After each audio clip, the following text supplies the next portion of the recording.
ये कहानी है उड़ीसा के एक छोटे से गांव की, जहां पप्पू अपनी पत्नी कविता और 5 साल की बेटी संध्या के साथ रहा करता था। पप्पू गांव में ही एक ढाबे पर खाना बनाने का काम करता। ढाबे वाला उसे जो पैसे देता, उन पैसों से ही पप्पू का घर चलता। पप्पू बहुत ही अच्छा खाना बनाता था, जिस वजह से ढाबे वाले का काम भी बहुत अच्छा चल रहा था। वाह वाह, क्या जोरदार चिकन बनाया भैया तुमने, खाकर मजा ही आ गया। सच में पप्पू भाई, जो स्वाद तुम्हारे हाथों में है वो स्वाद दुनिया में किसी और के हाथों में नहीं है। मैं इतनी बार अपनी पत्नी को तुम्हारे जैसा चिकन बनाने के लिए कहता हूँ, वो तुम्हारे जैसा चिकन बनाने की कितनी कोशिश करती है, लेकिन फिर भी इतना स्वादिष्ट चिकन नहीं बना पाती। पता नहीं तुम चिकन में ऐसा कौन सा जादुई मसाला डालते हो। जादुई मसाला तो कोई नहीं है भैया, बस मैं चिकन में डालने वाले सभी मसाले अपने हाथों से पीसता हूँ। खड़े मसालों को धीमी आंच पर भूनकर उन्हें सिलबट्टे पर पीसकर उसके बाद ही चिकन में डालता हूँ। इससे चिकन को खुशबू और जायका दोनों ही बहुत बढ़ जाता है। पप्पू के हाथ का बना चिकन खाकर सभी उसकी तारीफ करते हैं। शाम को सभी के चले जाने के बाद, मालिक, आपने पिछले महीने कहा था कि इस महीने मेरी पगार बढ़ा दोगे। आज मेरा पगार का दिन है, आप मुझे मेरी पगार दे दीजिए। हाँ ये ले। मालिक, यह तो सिर्फ 5,000 रुपए है। आपने तो कहा था कि इस महीने से आप मुझे 8,000 रुपए देंगे। अरे वो तो मैंने अगले महीने के लिए कहा था ना, अभी मेरे पास इतने ही पैसे हैं। वैसे भी तू यहाँ पर खाना ही तो बनाता है, यहाँ का किराया, बिजली, पानी का खर्चा, यह सब तो मुझे ही देखना होता है। तू तो खाना बनाकर चला जाता है। ढाबा है तो वहाँ पर खाना बनाने का काम तो होगा ही, और खाना बनाने में कितनी मेहनत लगती है। मैं पूरा दिन गर्मी में खड़े होकर चूल्हे के सामने चिकन बनाता हूँ, रोटियां बनाता हूँ, इतनी मेहनत करता हूँ। उसके बाद भी आप मुझे मेरी मेहनत के पूरे पैसे नहीं दे रहे।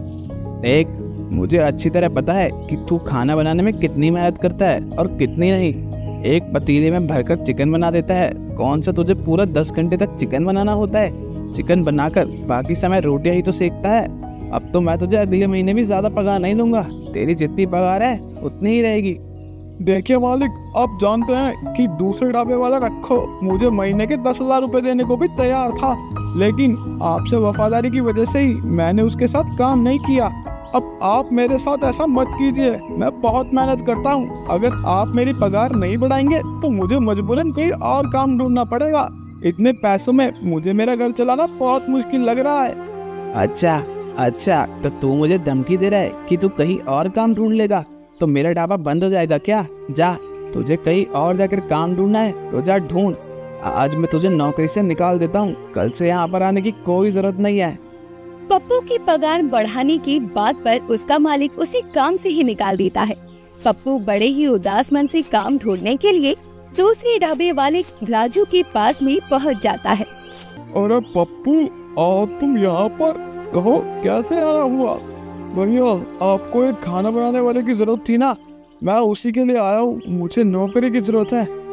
माफ करना पप्पू भैया, लेकिन मैंने अभी पिछले हफ्ते एक खाना बनाने वाले को रखा है और मेरे पास इतने पैसे नहीं हैं कि एक साथ 2 लोगों को काम पर रख सकूं। अगर तुम थोड़े दिन पहले आते तो मैं तुम्हें ही नौकरी पर रखता। यह तो तुम अच्छी तरह जानते ही हो। अगर आगे मुझे कभी खाना बनाने वाले की जरूरत होगी तो मैं तुम्हें बता दूंगा। ठीक है राजू भैया, कोई बात नहीं। राजू के ढाबे पर भी पप्पू को नौकरी तो नहीं मिलती और वो इस बात से बहुत परेशान हो जाता है। इससे अच्छा तो मैं पहले राजू भैया के यहाँ पर काम करने लग जाता, तो मेरे पास आज ढंग का काम तो होता। मालिक की वजह से ना तो मैं घर का रहा ना घाट का। पप्पू यही सब सोचता हुआ अपने घर पहुंचता है। अरे आ गए आप थोड़ी देर बैठिए, मैं अभी आपके लिए खाना लेकर आती हूँ। नहीं कविता, रहने दो, आज मेरे खाने खाने का बिल्कुल मन नहीं है। क्यों, क्या हुआ जी? आज आपने ढाबे पर ही खाना खा लिया क्या? ढाबे का तो नाम भी मतलब कविता, मैंने मालिक से पगार बढ़ाने की बात कही तो उन्होंने मुझे नौकरी से ही निकाल दिया। मैंने दूसरी जगह भी काम के लिए पूछा, लेकिन वहां मुझे कोई काम नहीं मिला। अगर आज काम नहीं मिला तो कोई बात नहीं, कल काम मिल जाएगा। लेकिन इस तरह से चिंता करके कुछ हासिल नहीं होगा। आप खामखा अपना खून मत जलाइए। हाँ पिताजी, माँ बिल्कुल ठीक कह रही है। मेरी टीचर भी कहती है जब हम परेशान होते हैं तो हमारा खून जलता है और हम कमजोर हो जाते हैं। मैं नहीं चाहती कि आप कमजोर हो जाओ, इसीलिए आप परेशान मत हो और खाना खा लो। अपनी बेटी संध्या की बात सुनकर उन दोनों के चेहरे पर मुस्कान आ जाती है। संध्या अपने हाथों से पिताजी को खाना खिलाती है। तभी कविता कहती है, देखिए चिकन तो मैंने बनाया है, लेकिन जब आप चिकन बनाती हो तो उस चिकन का स्वाद कुछ अलग ही आता है। मैं चाहे जितनी भी कोशिश कर लूं, आप जैसा चिकन बना ही नहीं पाती। खड़े मसालों को भूनती हूँ, उन्हें सिलबट्टे पर भी पीसती हूँ, पर आपके हाथ के चिकन और मेरे हाथ के चिकन के स्वाद में जमीन आसमान का अंतर होता है। अब तुम भी बाकी सबकी तरह मेरे तारीफ के पुल मत बांधो। क्या फायदा इतना अच्छा चिकन बनाने का जब इसके बलबूते पर मुझे कोई काम ही नहीं मिले। पिताजी आप परेशान मत होइए इस तरह से।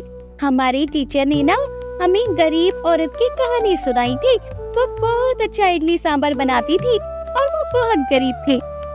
एक बार उसके पति की तबीयत खराब हो गई। उसने इडली सांभर बनाकर बाजार में बेचना शुरू कर दिया और उसने इडली सांभर बेचकर बहुत सारे पैसे जोड़े। फिर उन पैसों से उसने अपने पति का इलाज करवाया। वो बहुत अमीर बन गई और उस औरत की तरह आप भी बाजार में अपना चिकन का ठेला खोल लो। बात तो संध्या की बिल्कुल सही है जी। जब आप मिट्टी की हांडी में चिकन बनाती हो तो उसका स्वाद तो और भी लाजवाब होता है। अब बाजार में हांडी चिकन का ठेला खोल लो। सच कहती हूँ बहुत ही जोरदार चलेगा। मैंने आपकी हर महीने की तनख्वाह से थोड़े थोड़े पैसे जमा करके रखे हैं। आप उन पैसों से ही अपना काम शुरू कर लो। कम से कम आपको नौकरी की कोई चिंता तो नहीं रहेगी।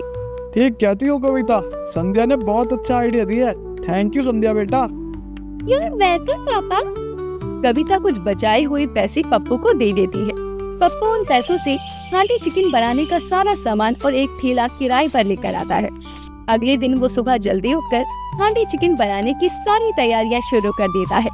आप जाकर नहा धो लीजिए, तब तक मैं सिलबट्टे पर ये सारा मसाला पीस देती हूँ। ठीक है, लेकिन मसालों को ज्यादा बारीक मत करना, थोड़ा सा दरदरा ही रहने देना। ठीक है जी। कविता भुने हुए मसालों को अच्छी तरह पीस देती है। पप्पू अपना हांडी चिकन का ठेला लेकर बाजार में जाता है और हांडी चिकन के अंदर चिकन, दही, पिसी हुई लहसुन, अदरक के साथ पिसे हुए खड़े मसाले भी डालता है और धीमी आंच पर पक रहे हांडी चिकन की खुशबू से आसपास गुजर रहे लोग पप्पू की हांडी चिकन के ठेले पर भीड़ लगा देते हैं। वाह वाह वाह वाह, क्या खुशबू है। भैया भैया, यह चिकन बनने में कितनी देर लगेगी? इसकी खुशबू से तो मेरे मुंह में पानी आ रहा है। चिकन तो बस पककर तैयार ही हो गया भैया, आप बस थोड़ी देर बैठिए। आपके लिए हांडी चिकन के साथ गर्मा गर्म तंदूरी रोटी लगाता हूँ। थोड़ी ही देर में पप्पू की ठेले पर लोगों की भीड़ इकट्ठा होनी शुरू हो जाती है। पप्पू ने लोगों के बैठने के लिए ठेले के बगल में ही बेंच लगाया था। सभी लोग बेंच पर जाकर बैठ जाते हैं। पप्पू एक एक करके सभी ग्राहकों को गर्मा गर्म हांडी चिकन के साथ तंदूरी रोटी परोसता है और उसे खाकर सभी लोग अपनी उंगलियां चाटते रह जाते हैं। मजा आ गया। इसे कहते हैं हांडी चिकन। भैया, आज से पहले मैंने इतना स्वादिष्ट चिकन कभी नहीं खाया। जितनी अच्छी इसकी खुशबू थी, उससे कहीं ज्यादा इसका स्वाद है। आपके हाथ में तो जादू है, जादू। शुक्रिया भैया। अपने नए काम के पहले दिन ही पप्पू की खूब अच्छी कमाई होती है, तो वो अपनी बीवी और अपने बच्चे के लिए बाजार से नए कपड़े लेकर आता है। मेरा काम आज बहुत ही अच्छा हुआ है कविता। जितने पैसे मालिक मुझे पूरे महीने काम करने के भी नहीं देते थे ना, उतने पैसे आज मैंने एक दिन में ही कमा लिए। इसलिए मैं तुम दोनों के लिए नए कपड़े लेकर आया हूँ। यह देखो संध्या, मैं तुम्हारे लिए नई फ्रॉक लेकर आया हूँ और कविता, तुम्हारे लिए ये नई साड़ी लेकर आया हूँ। वाह पापा, ये फ्रॉक तो बहुत सुंदर है। मैं चाहती हूँ कि आपका काम इसी तरह चलता रहे, ताकि आप मेरे लिए हर रोज नई नई फ्रॉक लेकर आओ। संध्या की बात सुनकर वो दोनों हंसने लगते हैं। पप्पू का काम पूरे गांव में बहुत अच्छा चल जाता है। हर कोई उसे हांडी चिकन वाले पप्पू के नाम से जानने लगता है। लेकिन ढाबे पर काम से निकाले जाने के बाद उसके मालिक का काम बिल्कुल बंद हो जाता है, जिस वजह से उसे अपने किए पर बहुत पछतावा होता है। एक दिन वो पप्पू के पास जाता है। मुझसे बहुत बड़ी गलती हो गई पप्पू कि मैंने तुझे काम से निकाल दिया। तुम्हारे जाने के बाद मेरी तो ढाबा बंद करने की नौबत आ गई। मैं चाहता हूँ कि तुम फिर से मेरे ढाबे पर काम शुरू करो। माफ करना मालिक, लेकिन अब मैं अपने काम में ही खुश हूँ। मैं अब दोबारा आपके ढाबे पर काम नहीं कर सकता। जहाँ से मुझे एक बार धोखा मिला हो, वहाँ मैं दोबारा धोखा नहीं खाऊंगा। जब मुझे पैसों की सख्त जरूरत थी, तब आपने मुझे काम से निकाल दिया। अब आप अपने ढाबे के लिए किसी नए खाना बनाने वाले को ढूंढ लीजिए। पप्पू की बात सुनकर धर्मपाल को अपनी गलती का बहुत पछतावा होता है और वो अपना चेहरा नीचे करके चुपचाप वहां से चला जाता है। पप्पू अपनी मेहनत से कुछ ही सालों में गांव में अपना हांडी चिकन का रेस्टोरेंट खोल लेता है और खूब तरक्की करता है।